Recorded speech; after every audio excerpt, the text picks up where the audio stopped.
Bonjour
à vous tous, encore une fois.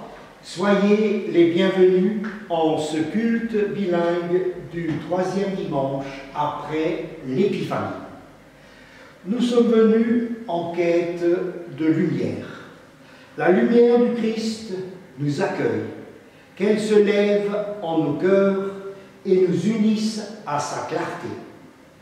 Der Wochenspruch lautet: Alles, was ihr tut mit Worten oder mit Werken, das tut alles im Namen des Herrn Jesus und danket Gott, dem Vater, durch ihn. Et je vais vous lire en français.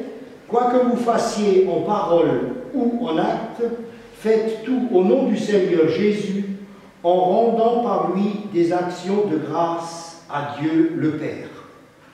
Le prince de la paix est donc le thème qui guidera notre méditation de ce dimanche matin. Comme c'est la première fois que je suis parmi vous, ou du moins je ne me souviens pas, j'ai connu votre pasteur, Madame Marion Eyermann, c'est bien ça, n'est-ce pas? Donc je l'ai remplacé une fois, mais Obersulzbach, je crois plutôt. Peut-être que j'ai été chez vous, mais je ne suis pas sûr. Wann ich bei euch gewesen bin, wie man sagt, ist noch im letzten Jahrhundert gewesen. Ça n'a pas été ces dernières années. Par contre, à Obersulzbach, je n'étais pas trop longtemps, n'est-ce pas là? Ça date de quelques années. C'est la raison pour laquelle je vais me présenter donc brièvement. Je m'appelle Michel Sury, j'habite à Melsheim et je suis retraité de l'éducation nationale depuis 1900. Qu'est-ce que je dis? Pardon, depuis 2010, pardon, je ne vais pas me vieillir. Depuis 2010, j'ai pris la retraite là-bas. Donc j'étais à Hochfelden et je vois que nous sommes bien entourés aujourd'hui. Je vois des collègues, Jean-Jacques et Catherine aussi. Et encore, voilà, j'ai pas fini, ouais, ça me fait plaisir, oui, effectivement.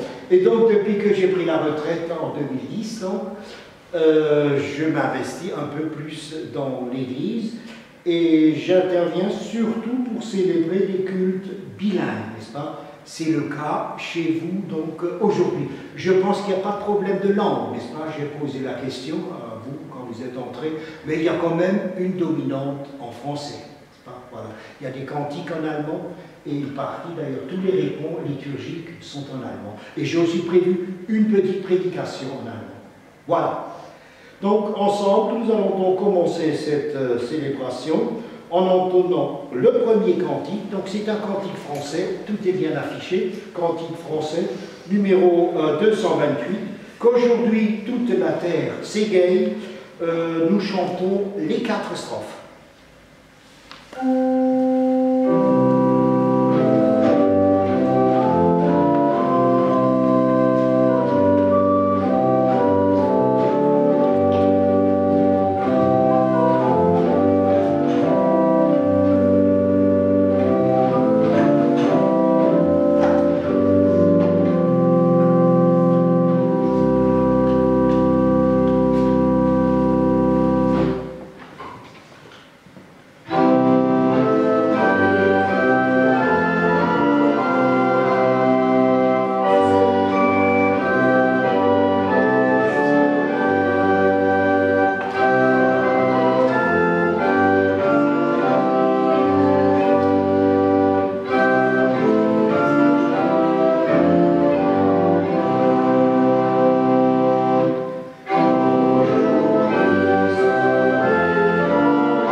des Vaters, des Sohnes und des Heiligen Geistes. Amen. Danket dem Herrn und rufet an seinen Namen. Verkündigt sein Tun unter den Völkern. Singet und spielt ihm, redet von allen seinen Wundern. Rühmet seinen heiligen Namen, es freue sich das Herz derer, die den Herrn suchen. Fraget nach dem Herrn und nach seiner Macht. Suchet seine Antlitz alle Zeit. Gedenket seiner Wunderwerke, die er getan hat, seiner Zeichen und der Urteile seines Mundes. Du Geschlecht Abrahams, seines Knechts, ihr Söhne Jakobs, seine Auserwählten. Er ist der Herr, unser Gott, er richtet in aller Welt. Er gedenkt ewiglich an seinen Bund, an das Wort, das er verheißen hat, für 1000 Geschlechter. Er sei dem Vater und dem Sohn und dem Heiligen Geist.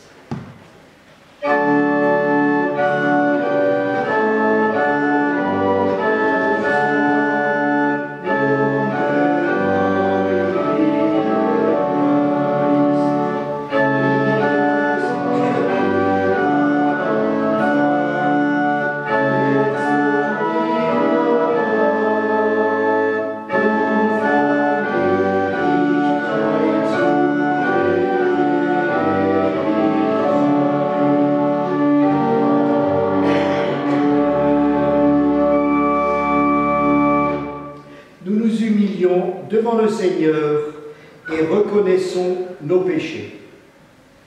Nous sommes venus en cette église pour écouter la parole de Dieu. Dieu vient lui-même à notre rencontre. Reconnaissons ce qui nous retient éloignés de lui et nous sépare les uns des autres. Nous nous sommes souvent fermés à ton influence, Seigneur. Nous voulons parfois imposer notre opinion sans remarquer que notre vie s'appauvrit de jour en jour. Seigneur, accorde-nous la grâce d'une vie renouvelée, afin que ta lumière rayonne à travers nous. Herr, hilf uns, ein sinnvolles Leben zu führen, und Jesu Christi willen, erbarme dich unser.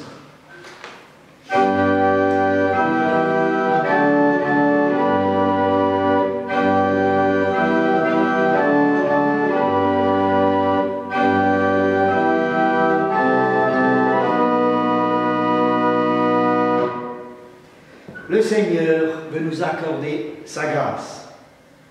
Ainsi déclare le psalmiste: L'Éternel est miséricordieux et compatissant, lent à la colère et riche en bonté.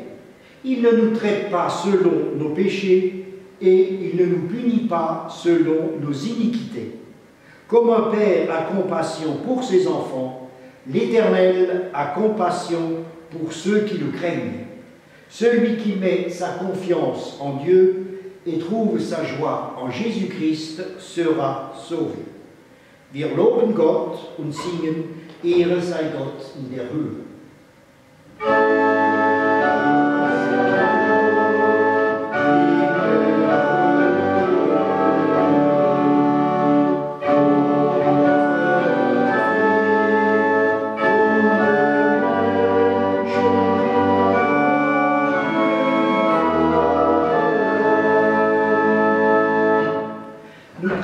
Le Seigneur. Père éternel, ton amour est sans frontières et ta puissance sans limite. Nous te prions, permets à la joie de pénétrer notre vie, permets à l'amour d'élargir notre cœur, permets à l'espoir de chasser toute crainte. Seigneur Dieu, accorde-nous d'être vigilants et de te faire pleinement confiance. Par Jésus-Christ, ton Fils, notre Seigneur, qui vit et qui règne avec toi, Père et le Saint-Esprit, un seul Dieu, pour les siècles des siècles.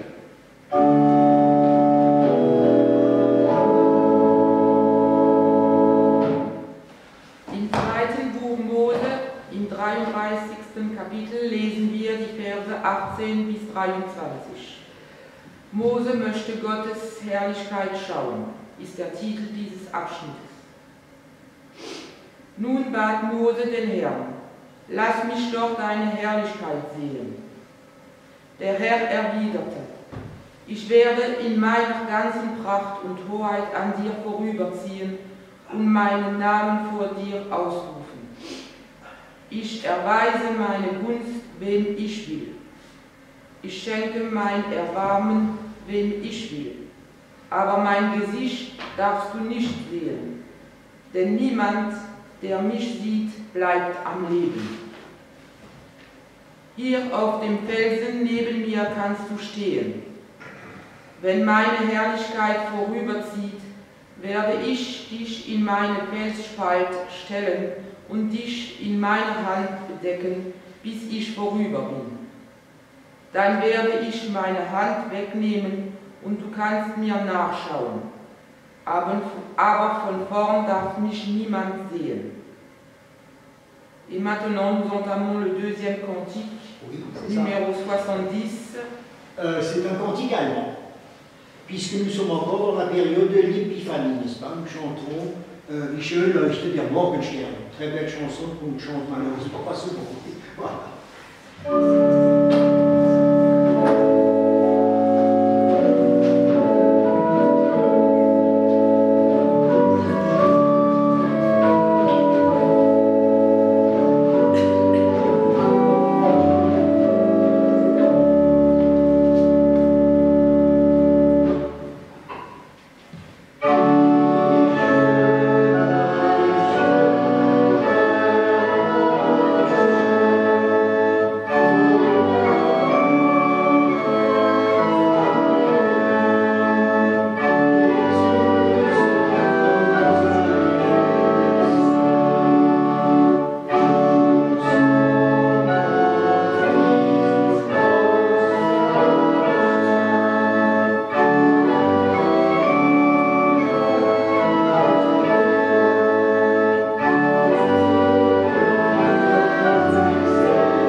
dans la lettre de Paul aux Romains, au 12e chapitre, nous lisons les versets 9 à 21. L'apôtre Paul écrit « L'amour doit être sincère. Détestez le mal, attachez-vous au bien. Ayez de l'affection les uns pour les autres comme des frères qui s'aiment. Mettez du zèle à vous respecter les uns les autres. Soyez actifs et non paresseux. Servez le Seigneur avec un cœur plein d'ardeur. Soyez joyeux à cause de votre espérance. Soyez patients dans la détresse. Priez avec fidélité. Venez en aide à vos frères dans le besoin et pratiquez sans cesse l'hospitalité. Demandez la bénédiction de Dieu pour ceux qui vous persécutent. Demandez à Dieu de les bénir et non de les maudire. Réjouissez-vous avec ceux qui sont dans la joie, pleurez avec ceux qui pleurent. Vivez en bon accord les uns avec les autres, n'ayez pas la folie des grandeurs, mais acceptez des tâches modestes. Ne vous prenez pas pour des sages, ne rendez à personne le mal pour le mal. Efforcez-vous de faire le bien devant tous les hommes. S'il est possible, et dans la mesure où cela dépend de vous, vivez en paix avec tous les hommes. Mes chers amis, ne vous vengez pas vous-même, mais laissez agir la colère de Dieu, car l'Écriture déclare « C'est moi qui tirerai vengeance, c'est moi qui donnerai à chacun ce qu'il mérite, dit le Seigneur. Mais si ton ennemi a faim, donne-lui à manger, s'il a soif, donne-lui à boire, car en agissant ainsi, tu amasseras des charbons ardents sur sa tête. Ne te laisse pas vaincre par le mal, mais sois vainqueur du mal par le bien. Heureux ceux qui écoutent la parole de Dieu et la mettent en pratique. Alléluia.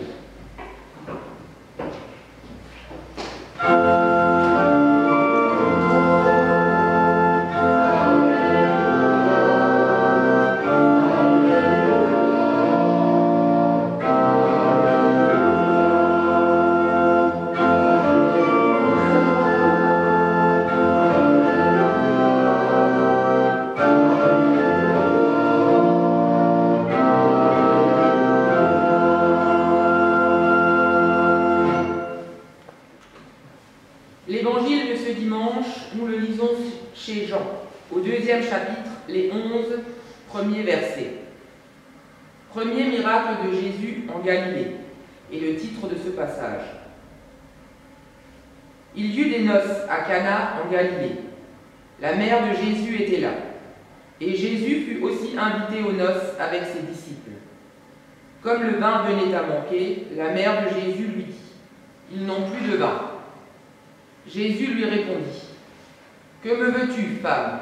Mon heure n'est pas encore venue. » Sa mère dit au serviteur « Faites ce que Jésus vous dira. » Or, il y avait là 6 vases de terre destinés aux purifications des Juifs et contenant chacune une centaine de litres. Jésus dit au serviteur « Remplissez d'eau ces vases. » Et ils les remplirent jusqu'au bord. « Puisez maintenant, leur dit-il, et apportez-en à l'organisateur du repas. » Et ils lui en apportèrent. Le maître de la fête goûta l'eau changée en vin. Il ne savait pas d'où venait ce vin, mais les serviteurs qui avaient puisé l'eau le savaient. Il appela donc le marié et lui dit « Tout le monde commence par offrir le meilleur vin, puis quand les invités ont beaucoup bu, on sert le moins bon. Mais toi, tu as gardé le meilleur vin jusqu'à maintenant. » Tel fut à Cana en Galilée le premier miracle que fit Jésus. Il manifesta sa gloire et ses disciples crurent en lui. Nous louons le Seigneur et nous le remercions pour sa parole. L'aube à dire au Christ.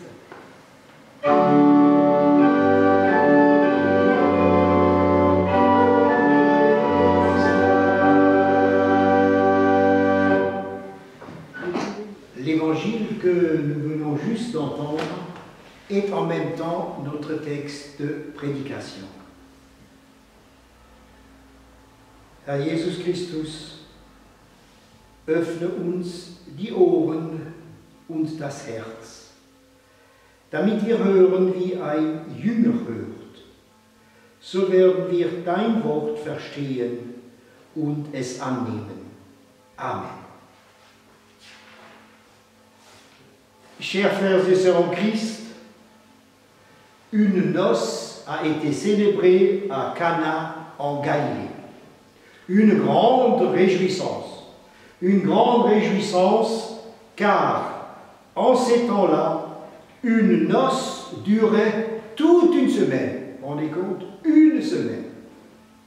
Toute la localité y participait. Chacun était de la fête. Le simple passant pouvait s'y attendre. Le simple passant pouvait se réjouir et fêter avec les mariés. Jésus et ses disciples étaient aussi invités à la noce. Tout se passait très bien. Ambiance festive et très joyeuse. Tout se passait très bien à un détail près, et un détail important. Au milieu de la fête, le vin commençait à manquer. Plus de vin. La fête était en bonne voie de rater. Que faire maintenant? La mère de Jésus était aussi de la fête. Et que fait-elle? Elle vient souffler à l'oreille de son fils. Ils n'ont plus de vin. C'est comme si elle le tirait par la manche en lui disant « Tu ne pourrais pas faire quelque chose pour eux ?» Ah, c'est maman qui s'occupe de tout. Mais cette maman-là ne devrait-elle pas savoir que la mission de son fils est d'annoncer le royaume de Dieu? Annoncer le royaume de Dieu et non pas s'occuper d'un manque de vin. Il y a bien quelqu'un qui peut dépanner. Il n'y a pas de quoi faire toute une histoire. Femme, pourquoi me déranges-tu? Mon heure n'est pas encore venue. Voilà la réponse que Jésus donne à sa mère. Pour lui, il n'en va pas d'une fête à sauver. Ce n'est quand même pas ici, pendant une noce villageoise, que je vais faire mon premier signe. Ce n'est quand même pas pour un peu de vin que je vais poser mon acte de sauveur du monde. Voilà la réaction de Jésus. Mais la mère de Jésus réagit comme si son fils n'avait rien dit ou comme s'il n'avait rien entendu. Elle s'adresse simplement aux serviteurs de la cérémonie en leur disant « Faites ce que Jésus vous dira ». Et Jésus, que va-t-il faire? Est-ce qu'il se laissera forcer la main? Non, seulement Jésus se trouve devant une personne obstinée. Et il essaie d'écouter ce que veut dire cette obstination. Son père lui-même ne serait-il pas derrière cet entêtement? Son père ne lui aurait-il pas fait un signe pour agir? En tout cas, Jésus comprend que l'heure est venue où il devra faire son premier miracle. C'est maintenant dans cet humble village de Cana qu'il doit montrer qu'il est le Messie. Il y avait 6 grands récipients en pierre, un récipient pouvant contenir jusqu'à 100 litres. Jésus dit aux serviteurs « Remplissez-les d'eau ». Quoi? Remplir d'eau? Remplir d'eau alors que c'est le vin qui manque? Malgré tout, les serviteurs font ce que Jésus leur demande de faire. Et maintenant, quel est le résultat de tout cela? Lorsque le maître de la cérémonie goûta l'eau, quelle ne fut pas sa grande surprise? L'eau est devenue vin, un vin bien meilleur que celui consommé avant. Un miracle. Le premier miracle de Jésus, il révéla sa puissance. Et quelle puissance! Une joie merveilleuse pour tous, une joie indicible. Chers frères et sœurs en Christ, peut-être qu'aujourd'hui même, notre élan vers la joie que nous avons reçue à Noël est déjà brisé. Le quotidien a très vite retrouvé sa place avec ses soucis et ses tracas. La vie est à nouveau synonyme de rengaine, de monotonie, de morosité. Autrement dit, le vin vient à manquer. Mais quel est ce vin qui fait défaut dans notre vie? Peut-être le courage d'affronter les difficultés et les imprévus, peut-être la force pour supporter les souffrances et la maladie, peut-être le temps pour se parler et s'écouter, peut-être la confiance dans les moments de faiblesse et de doute. Alors, chers frères et sœurs en Christ, souvenons-nous que Jésus n'était pas seulement de passage aux noces de Cana, mais qu'il y a fait un vrai miracle. Certes, Jésus changera nos craintes en espoir, nos questions en certitude, nos larmes en sourire. Mais le vrai miracle réside dans le dernier verset de notre récit, et ses disciples crurent en lui. Chers frères et sœurs en Christ, Jésus n'a pas voulu tout simplement nous croiser, mais il veut nous rencontrer. Il veut nous rencontrer là où nous sommes. Nous rencontrer, c'est faire un bout de chemin avec nous ou tout le chemin. Dieu n'a pas voulu pour nous une vie austère et sévère, enfermée dans une palissade d'interdiction comme nous le pensons souvent. Dieu lui-même aime la joie. Dieu n'est pas ce souverain lointain et inaccessible. Il est l'ami qui a sa place dans tous les événements de notre vie pour en faire une fête. Chers frères et sœurs en Christ, croire en celui par lequel la joie est possible, croire en Christ, le prince de la joie, croire en Christ, le prince de la paix, n'est-ce pas cela le vrai miracle? N'oublions pas ceci. À Cana, le vin n'était pas seulement le meilleur, mais il y en avait même de trop. 600 litres au moins. Un énorme tonneau de vin. Quand Jésus donne, il donne plus que ce dont nous avons besoin, en qualité et aussi en quantité. Les noces de Cana, une belle histoire, n'est-ce pas? Mais sachez, ou sachons que si l'on parle encore aujourd'hui des noces de Cana comme d'une fête merveilleuse, c'est parce que Jésus y fut invité et c'est là qu'il manifesta sa gloire.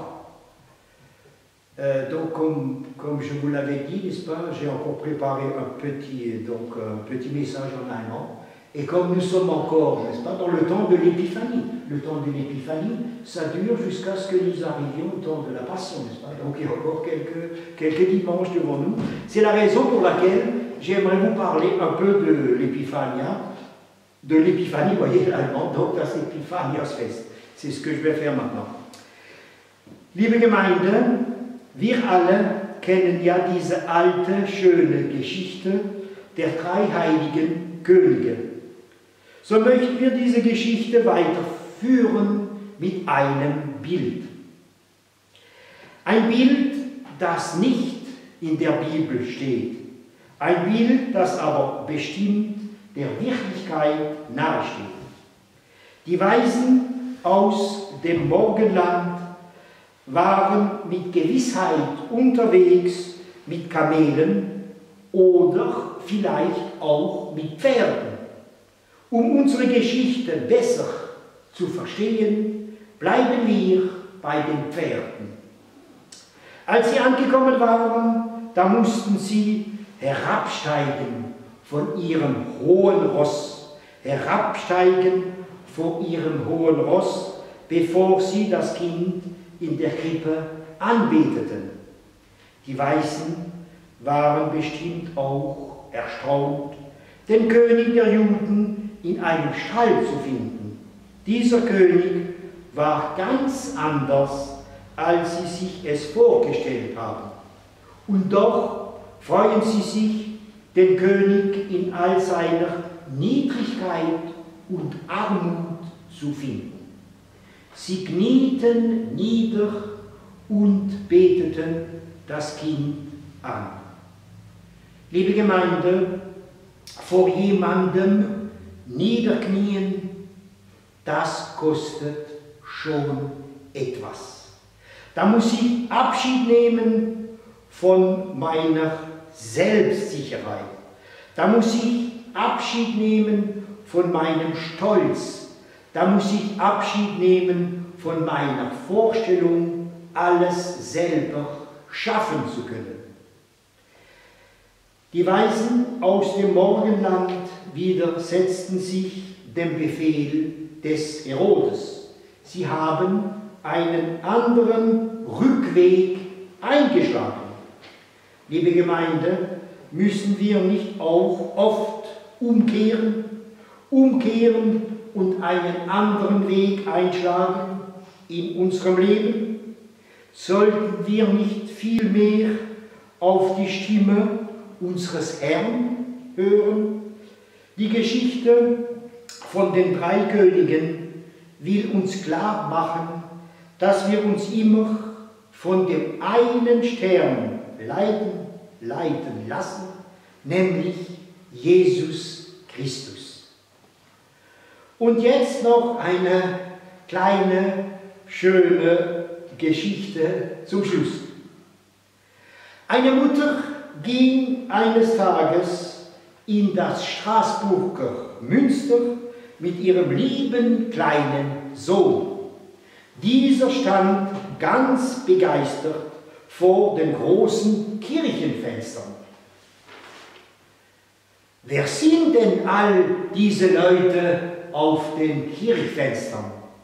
Fragte der Junge seine Mutter. Ja, wer sind sie? Die Mutter wusste zuerst keine Antwort. Dann sagte sie zu ihrem kleinen Kind ganz einfach, das sind Christen. Einige Tage später kam in der Sonntagsschule die Frage, was ist ein Christ? Der kleine Bube hatte die Antwort.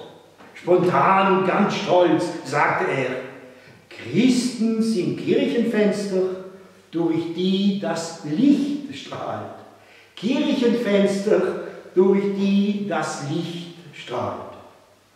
Liebe Gemeinde, dazu ruft uns das Epiphaniasfest auf, ein Fenster zu sein, durch das das Licht strahlt. Jesus Christus möchte durch uns leuchten. Jesus Christus möchte aus unserem Herzen herausleuchten. Jesus Christus sagt zu uns allen heute Morgen, ich bin das Licht der Welt. Wer mir nachfolgt, der wird nicht wandeln in der Finsternis, sondern er wird das ewige Leben haben. Liebe Gemeinde, mögen diese Worte Jesu uns immer neu begleiten in diesem neuen Jahr. Mögen diese Worte Jesu uns begleiten auf unserem ganzen Lebensweg. Und der Friede Gottes, welcher höher ist als alle Vernunft, bewahre unsere Herzen und Sinne in Christus Jesus, unserem Herrn. Amen.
Je crois en Dieu, le Père Tout-Puissant, Créateur du ciel et de la terre.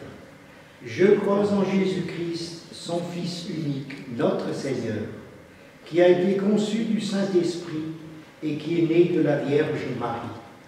Il a souffert sous Ponce Pilate. Il a été crucifié, il est mort. Il a été enseveli. Il est descendu aux enfers. Le troisième jour, il est ressuscité des morts. Il est monté au ciel. Il est assis à la droite de Dieu, le Père Tout-Puissant. Et il viendra de là pour juger les vivants et les morts.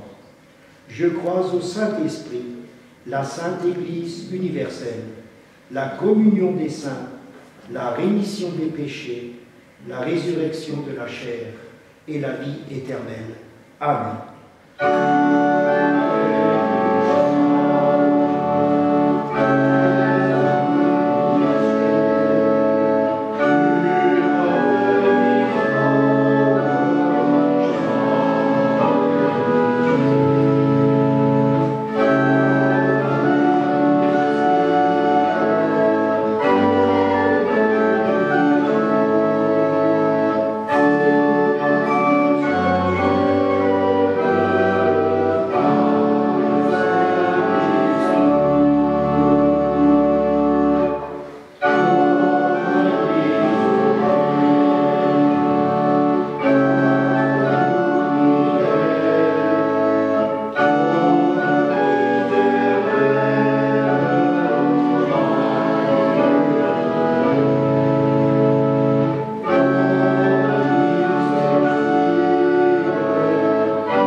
Prions les uns pour les autres et pour le monde.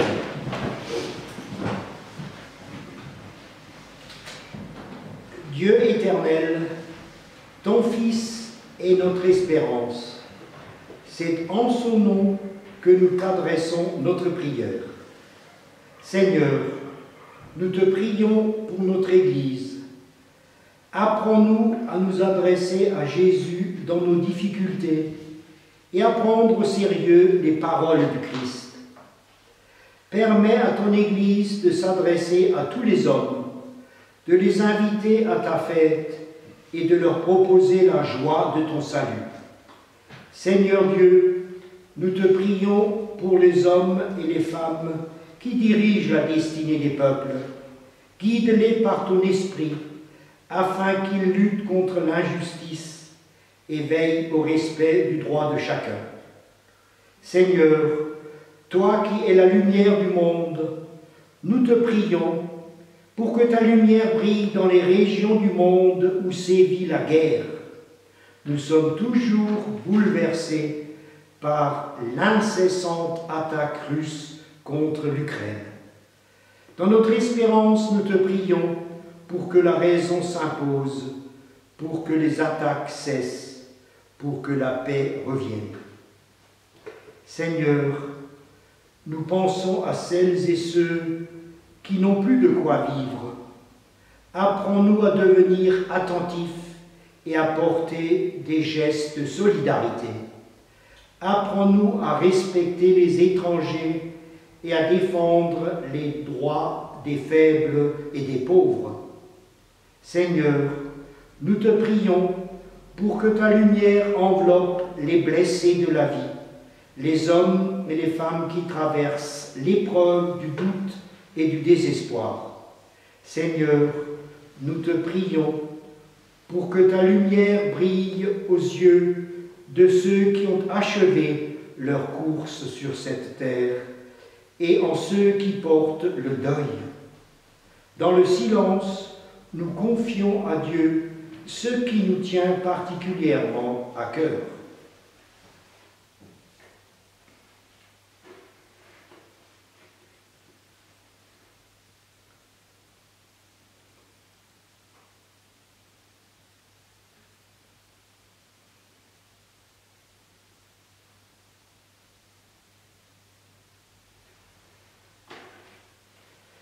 Et ensemble, nous prions tel que le Seigneur nous l'a appris. Notre Père qui es aux cieux, que ton nom soit sanctifié, que ton règne vienne, que ta volonté soit faite sur la terre comme au ciel. Donne-nous aujourd'hui notre pain de ce jour. Pardonne-nous nos offenses, comme nous pardonnons aussi à ceux qui nous ont offensés. Et ne nous laisse pas entrer en tentation, mais délivre-nous du mal, car c'est à toi qu'appartiennent le règne, la puissance et la gloire, pour les siècles des siècles. Amen.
Der Herr segne uns und behüte uns. Der Herr lasse sein Angesicht leuchten über uns und sei uns gnädig. Der Herr erhebe sein Angesicht auf uns und gebe uns Frieden. Amen. Bon dimanche à vous toutes et à vous tous.